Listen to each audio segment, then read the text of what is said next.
Hi guys, in this video I'm gonna show you how to save Photoshop file as PDF. So first of all you need to click on this file tab, then click on save as. Now look into the folder where you want to save this. I want to save this on sample data folder, so I'll just select it. Now you can just rename the file as well. I'll just type here PDF1. Then here you need to change save as type from Photoshop to Photoshop PDF, and then just click on save.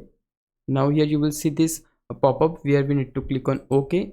Now here in this window you can change the settings of your PDF.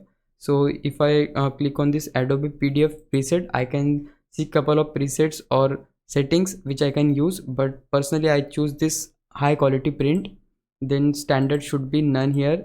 Then here you will see compression settings. If you want to compress the PDF, you can do that as well. Then here is the output setting. If you want to add password, security tab is also there. You can add the password as well, but I don't want to add password, so I'll just leave this as it is.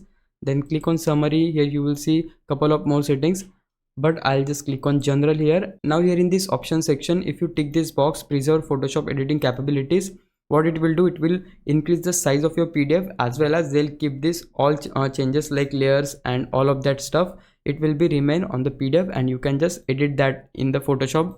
So this is for that use. If you want just flat PDF, you need to untick this box and click on save as PDF. Now if I open that folder, you will see that the Photoshop file is successfully saved as PDF. So this was our PDF. If I right click on it and click on properties here, you will see it is of around 350 KB of size, and they have successfully converted into PDF. Now if you think I was a big help, can you please subscribe my YouTube channel? If you do, I would really appreciate it. But for now, thanks for watching. Bye bye.